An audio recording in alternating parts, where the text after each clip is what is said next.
नमस्कार बच्चों, मैं इला गुलश्रेष्ठ कक्षा में आपका स्वागत करती हूँ। आज हम विज्ञान के चैप्टर प्रकाश का 8वां भाग शुरू करेंगे, जिसमें हम अपवर्तन के कुछ उदाहरणों के बारे में जानेंगे। और वो उदाहरण हम अपने दैनिक जीवन में अक्सर देखते हैं, पर हमें ये नहीं पता कि वो अपवर्तन के कारण होते हैं। तो आज उनकी चर्चा करेंगे। हम सबसे पहला उदाहरण लेंगे सूर्योदय से कुछ पहले ही सूर्य का हमें दिखाई दे जाना और सूर्यास्त के बाद कुछ समय तक हमको सूर्य का दिखाई देते रहना।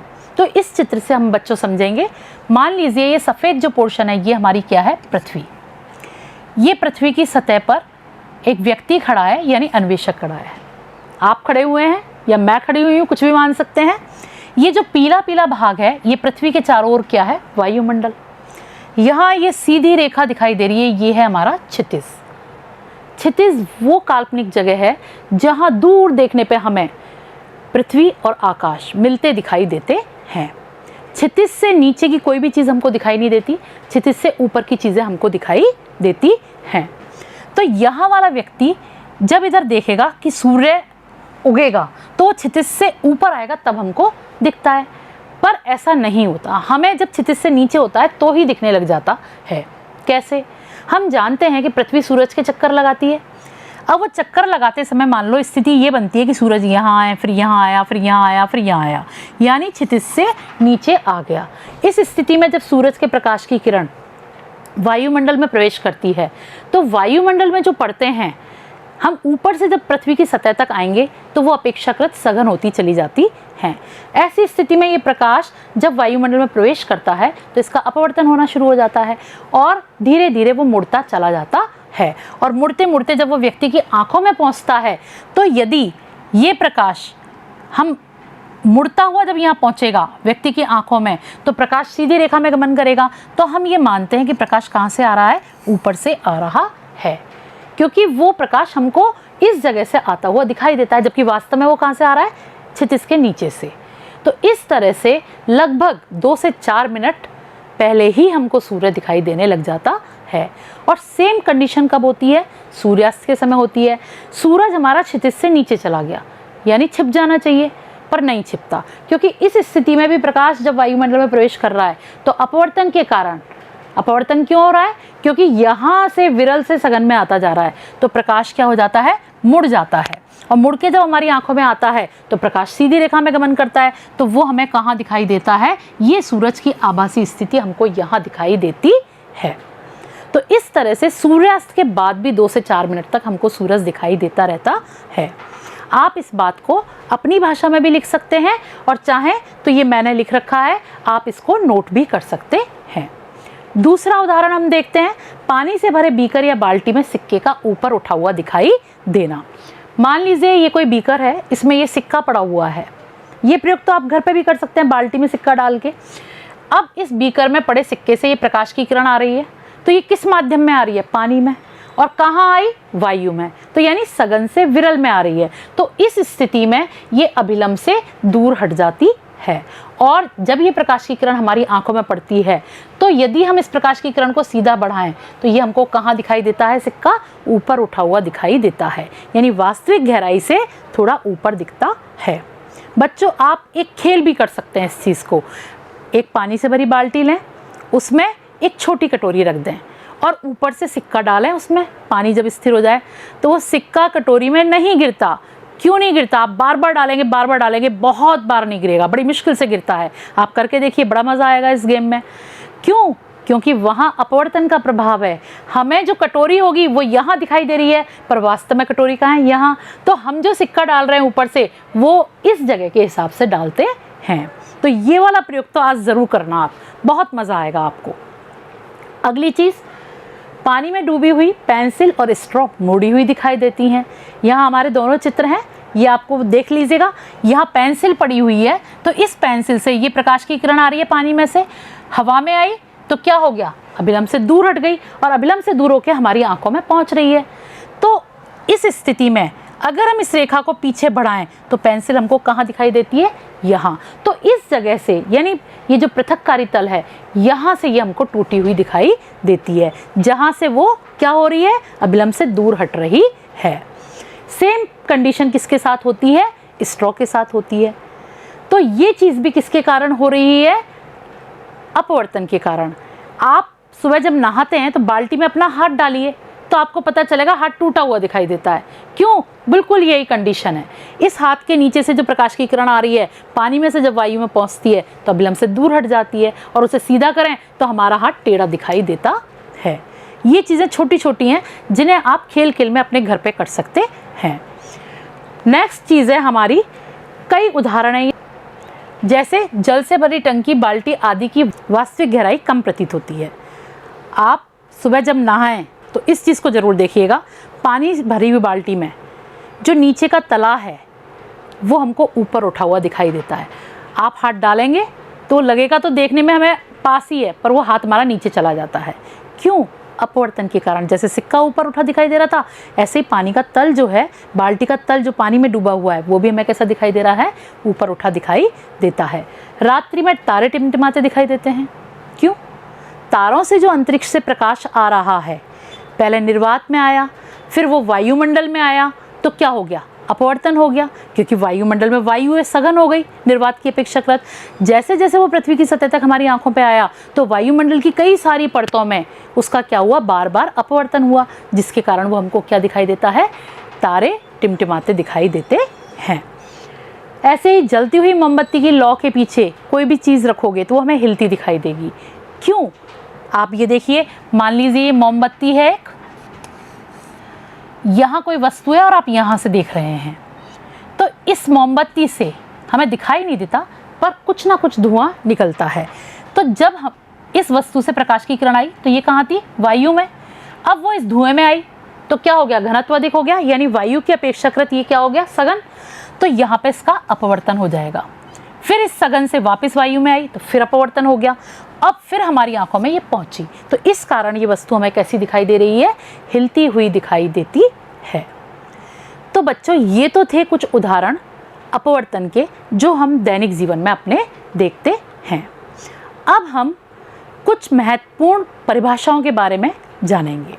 जैसे सबसे पहली परिभाषा है हमारी क्रांतिक कोण। हमने पढ़ा था कि जब प्रकाश की किरण सघन से विरल में जाती है तो क्या हो जाती है? अभिलंब से दूर हट जाती है। क्यों? क्योंकि उसका वेग बढ़ जाता है। तो यहाँ इस चित्र में देखिए, ये पानी से वायु में जा रही है, यानी पानी सघन माध्यम है, वहाँ से कहाँ गई है? वायु में गई। तो जब ये वायु में जा रही है तो यहाँ पर अपवर्तन कोण आपतन कोण से क्या होगा? अधिक होगा। अब मान लीजिए पहले जितना आपतन कोण था मैंने क्या किया? थोड़ा और बढ़ा दिया, तो ये अपवर्तित किरण किधर हो गई? और दूर हो गई अभिलंब से। अब मैंने और बढ़ा दिया तो क्या हो गई? और दूर हो गई। अब और बढ़ा दिया तो क्या होगा? एक स्थिति ऐसी आएगी, ये पृथक्कारी तल के समांतर हो जाएगी, यानी अपवर्तन कोण का मान कितना बन गया? 90 डिग्री। तो आपतन कोण का वह मान जिस पर अपवर्तन कोण कितना हो जाए? 90 डिग्री, वही आपतन कोण का मान क्या कहलाता है? क्रांतिक कोण कहलाता है। तो वो आपतन कोण की जगह क्या कहलाने लगेगा?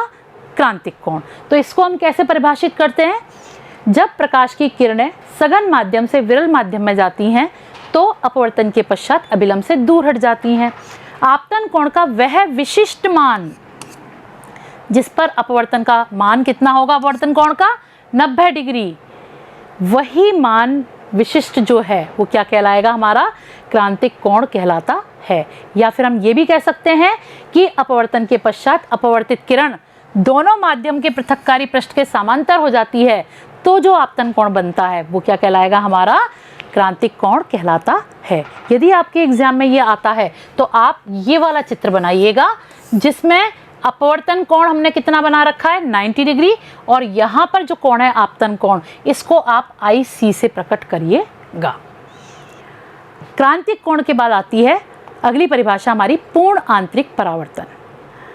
पूर्ण आंतरिक परावर्तन, आपने देखा था कि जब प्रकाश की किरण अपवर्तन के पश्चात 90 डिग्री का कोण बना रही थी तो हमारा क्या था? वो क्रांतिक कोण था, आपतन कोण।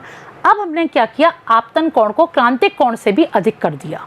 तो जब क्रांतिक कोण से अधिक लिया तो अब इसके बाद प्रकाश की किरण हवा में तो जाएगी नहीं, वो क्या होगी? वापस उसी माध्यम में लौट आती है।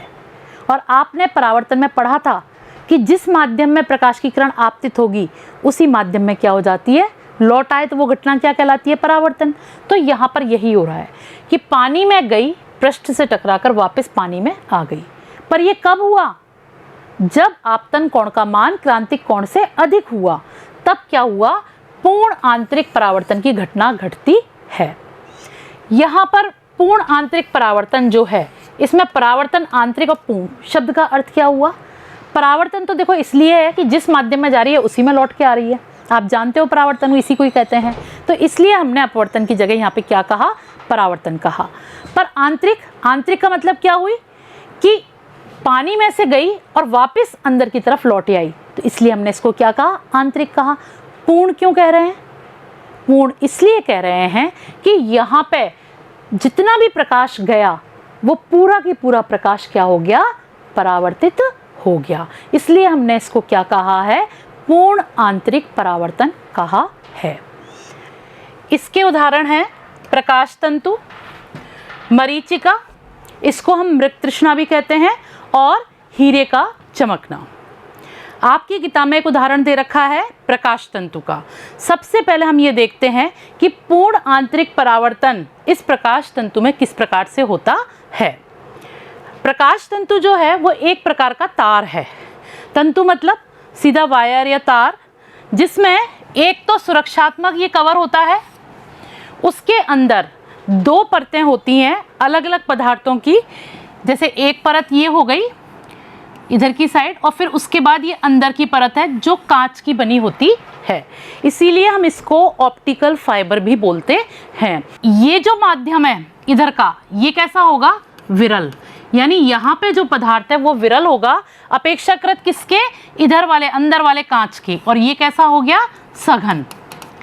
तो जब प्रकाश तंतु में कोई भी प्रकाश आपतित होता है तो वो किस में होता है, अंदर। मान लीजिए इधर आपतित हुआ ये इस जगह पे, तो ये आपतित जब होगा इस परत पर तो ये विरल में जाना चाहेगा प्रकाश, अपवर्तन होगा, पर ऐसा नहीं होता। क्यों नहीं होता, क्योंकि जो प्रकाश आपतित होता है वो क्रांतिक कोण से अधिक मान पर आपतित होता है, जिसके कारण वो सतह से टकरा के वापस परावर्तित हो जाता है। इसी प्रकार इधर का माध्यम भी कैसा है, विरल, तो ये इधर नहीं जाता क्योंकि ये भी क्रांतिक कोण से अधिक मान पर आपतित हो रही है किरण, और ये कहाँ चली जाती है, वापस परावर्तित हो जाती है। इस तरह से इसका पूर्ण आंतरिक परावर्तन बार बार होता रहता है, और प्रकाश तंतु में प्रकाश जो होता है वो आगे गमन करता रहता है। एक्चुअली ये जो प्रकाश तंतु है वो किस काम आता है, प्रकाश तंतु प्रकाश किरणों को या विद्युत चुंबकीय किरणों को लंबी दूरी तक, कितने भी किलोमीटर तक भेजने के काम में आता है। हमारे घरों में जो इंटरनेट कनेक्शन है उनमें भी ये काम में आता है। इसके अलावा डॉक्टर्स इसको एंडोस्कोपी के रूप में भी यूज़ करते हैं। एंडोस्कोपी एक प्रकार का परीक्षण है जिसमें पेट की जांच की जाती है, जिसमें तार को मुंह के द्वारा अंदर डाला जाता है हमारी पूरी आहार नाल में, और अंदर वाले भाग में जो लास्ट वाला भाग है, मान लीजिए ये वायर है, इसके एंड में छोटा सा बल्ब होता है, और इस बल्ब के द्वारा जब ये अंदर जाता है तो बल्ब अंदर के भाग की पूरी स्थिति बताता है, और डॉक्टर उसको क्या करते हैं, ऊपर स्क्रीन पर देखते हैं। तो इस तरह से पेट की एंडोस्कोपी में भी ये काम में आता है। इसके अलावा बच्चों सजावट में भी काम में आता है। आप लोगों ने गुलदस्ते देखे होंगे बाजार में बिकते हुए, इस तरह के गुलदस्ते होते हैं, छोटे से इस तरह का गमला होगा, उसमें इस तरह के खूब सारे वायर्स निकले रहते हैं, और इनके टिप पर बल्ब होते हैं जो जगमगाते रहते हैं। ये वायर्स भी क्या हैं, प्रकाश तंतु हैं, और वो प्रकाश को यहाँ से यहाँ तक ला रहे हैं, जिससे वो बल्ब क्या हो रहा है, वो जगमगा रहा है। तो प्रकाश तंतु हमारे किस पे काम कर रहा है, किस प्रक्रिया पे, पूर्ण आंतरिक परावर्तन पे काम कर रहा है। इसी तरह से एक उदाहरण है इसका मरीचिका या मृग तृष्णा।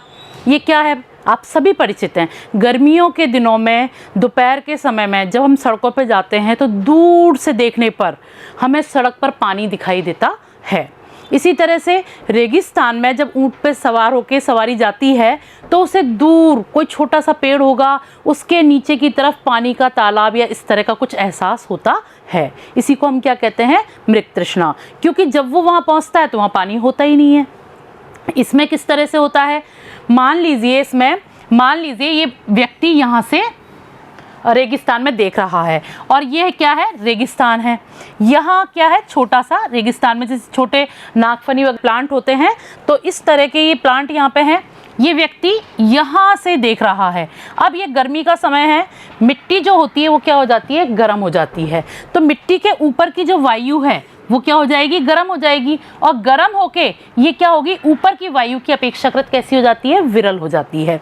तो यहाँ की वायु तो कैसी हो गई, सघन, और यहाँ की वायु कैसी हो गई, विरल। तो जब सूरज का प्रकाश इस प्लांट पर आपतित होता है, जब ये प्रकाश इस पर आया तो ये क्या होगा, इधर आएगा, इस सघन वाले भाग में गुजर रहा है। अब ये यहाँ पे जब टकराएगा तो क्या होगा, ये विरल में जाना चाहेगा। पर ये दोपहर के समय में क्रांतिक कोण से अधिक मान पर जब ये आपतित हो जाता है तो ये प्रकाश विरल माध्यम में नहीं जाता, ये क्या होता है, वापस लौट जाता है। और इस तरह से यहाँ के व्यक्ति की आंख में प्रतिबिंब बनाता है। तो अगर ये प्रकाश की किरण को पीछे की ओर बढ़ाया जाए तो इस जगह पर, यानी इस प्लांट के नीचे की तरफ हमें क्या दिखाई देता है, प्लांट की छाया पानी की तरह फैली हुई दिखाई देती है। और यही क्या है, मरीचिका या मृग तृष्णा कहलाती है। रेगिस्तान में नहीं तो आपने दोपहर में, गर्मियों के दिनों में जब लू चलती है तो सड़कों पे ज़रूर देखा होगा कि जब हम जाते हैं तो बहुत दूर से हमें क्या दिखाई देता है, पानी सड़क पे दिखाई देता है। इसी तरह से क्या है, हीरे का चमकना। हीरा भी जो चमकता है वो भी किसके कारण, पूर्ण आंतरिक परावर्तन के कारण चमकता है। जब प्रकाश इसके अंदर चला जाता है तो वहाँ की सतह से परावर्तित होता है। तो वो क्यों होता है, क्योंकि वो क्रांतिक कोण से अधिक मान पर अंदर की ओर आपतित होता है।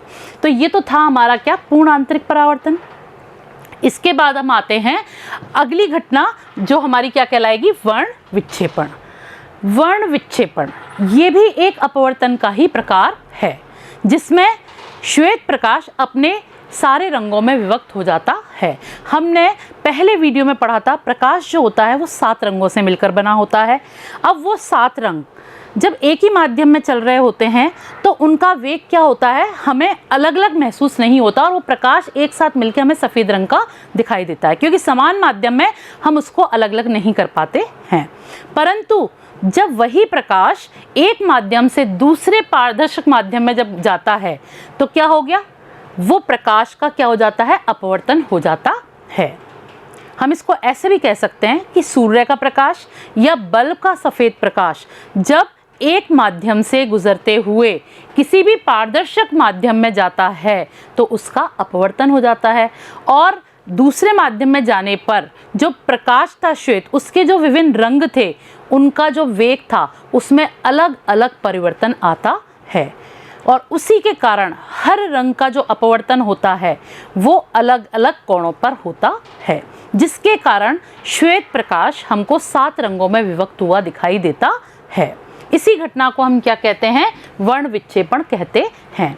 न्यूटन नामक साइंटिस्ट ने सबसे पहले बताया था कि श्वेत प्रकाश 7 रंगों में विभक्त होता है, या श्वेत प्रकाश 7 रंगों का बना हुआ होता है। ये जो 7 रंग किस प्रकार से हैं, हम इसको प्रिज्म के द्वारा बहुत आसानी से समझ सकते हैं। प्रिज्म जो है वो एक त्रिभुजाकार 3 डायमेंशनल उपकरण है जो कांच या प्लास्टिक का बना हो सकता है और ट्रांसपेरेंट यानी पारदर्शक होता है। मान लीजिए ये श्वेत प्रकाश है, ये यहाँ से जा रहा है, आपतित हो रहा है इस प्रिज्म की सतह पर। यहाँ हमने पिंक रंग का लिया है, क्यों, क्योंकि हमारा जो ये बेस है ये कैसा है, सफ़ेद, तो सफ़ेद पे सफ़ेद दिखता नहीं, इसलिए हमने इसको पिंक बना दिया है, पर वास्तव में ये क्या है, श्वेत प्रकाश है। मान लीजिए ये श्वेत प्रकाश इस सतह पर आपतित होता है, तो यहाँ तो क्या है, वायु, और यहाँ क्या आ गया, कांच, तो ये हो गया विरल और ये क्या हो गया, सघन। अब ऐसी स्थिति में जब प्रकाश यहाँ आपतित होगा तो यहाँ इसका अपवर्तन हो जाएगा। अपवर्तन के फलस्वरूप जो प्रकाश के सारे रंग हैं उन सभी के वेग में क्या आ जाएगा, परिवर्तन आएगा, और जिसके फलस्वरूप हर रंग अलग अलग कोणों पर मुड़ जाता है, किसके सापेक्ष, अभिलंब के सापेक्ष। इसी प्रकार से यहाँ कांच था, अब यहाँ क्या आ गया, वापस वायु। अब कांच से वापस कहाँ जा रहा है प्रकाश, वायु में, तो जैसी वायु में जाएगा तो अभिलंब से और दूर हो जाएगा, यानी प्रकाश और दूर दूर होकर विभक्त हो गया। तो बाहर ये जो हमको सफ़ेद रंग का जो सप्तवर्णी स्पेक्ट्रम प्राप्त होता है, यही क्या कहलाता है, वर्ण विक्षेपण कहलाता है। स्पेक्ट्रम किसको कहेंगे, मैंने एक शब्द बोला स्पेक्ट्रम, किसको कहेंगे, श्वेत प्रकाश का जो 7 रंगों में विभक्त होना है, वही 7 रंगों को यदि हम पर्दे पर प्राप्त करें तो जो पट्टी प्राप्त होती है हमें रंगीन, उसको हम क्या कहते हैं? स्पेक्ट्रम कहते हैं। अब ये चीज़ होती क्यों है? ये इसलिए होती है कि श्वेत प्रकाश के जो सारे रंग हैं, निर्वात को छोड़ के अन्य सभी माध्यमों में सबका वेग क्या होता है? अलग अलग होता है। जैसे लाल रंग का वेग अलग होगा, बैंगनी रंग का अलग होगा, पीले का अलग होगा, हरे का अलग होगा, सब रंगों के वेग अलग अलग हैं। समान माध्यम में ये हमको पता नहीं चलते, और निर्वात के अंदर इन सभी का वेग क्या होता है? समान, और ये श्वेत प्रकाश के रूप में आते हैं।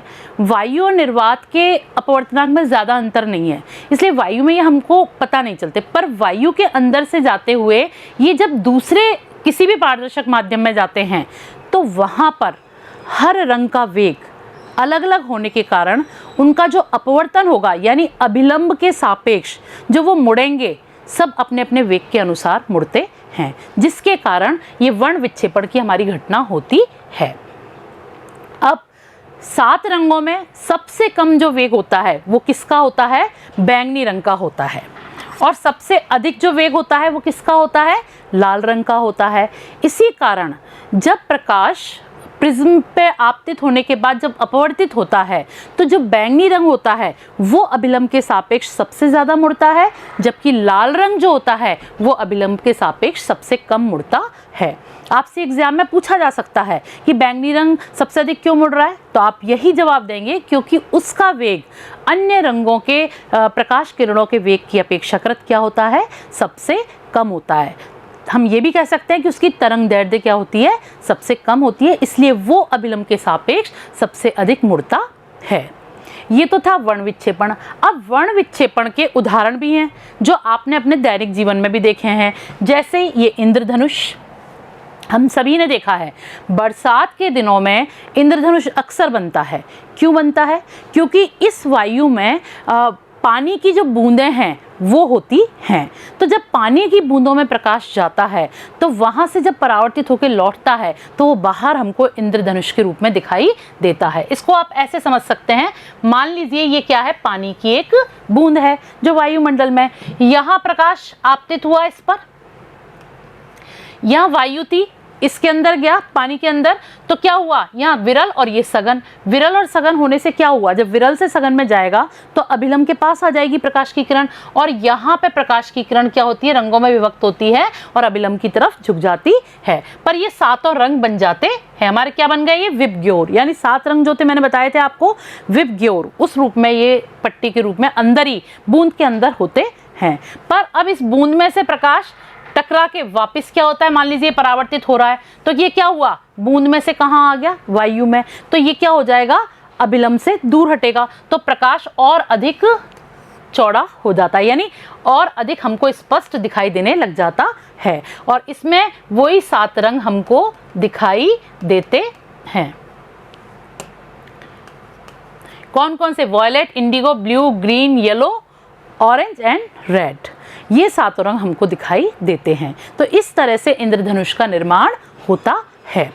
इसी तरह से बच्चे साबुन के पानी के जो बुलबुले होते हैं उनको उड़ाते हैं, उनमें भी हमें जो प्रकाश होता है वो 7 रंगों में अंदर विभक्त होता हुआ दिखाई देता है। इस तरह से बुलबुले अंदर से कैसे होते हैं?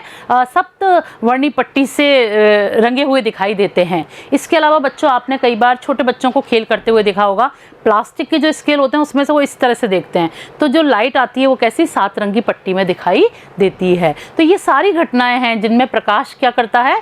वर्ण विक्षेपित हो जाता है। आज हमने जो पढ़ा वो हम एक बार से फिर से दोहराते हैं कि हमने आज क्या पढ़ा। आज सबसे पहले हमने अपवर्तन के अनुप्रयोगों में सूर्योदय और सूर्यास्त दोनों समय पर जो सूर्य निकलता है या छुपता है, उसमें हमने देखा कि सूर्योदय से कुछ पहले ही हमें सूर्य दिखाई देने लग जाता है, ऐसी सूर्यास्त के कुछ देर बाद तक भी हमको सूर्य दिखाई देता रहता है। हमने और क्या पढ़ा कि पानी में डूबा सिक्का ऊपर उठा दिखाई देता है, लकड़ी डूबी हुई या पेंसिल डूबी हुई होती है पानी में टूटी हुई दिखाई देती है, रात्रि में तारे क्यों टिमटिमाते हैं ये हमने जाना, जलती हुई मोमबत्ती के पीछे जो भी वस्तु होती है वो हमको हिलती दिखाई देती है, ये भी हमने जाना। तो इस तरह से कुछ हमने अपवर्तन के अनुप्रयोग जो हम दैनिक जीवन में देखते हैं उनके बारे में जाना।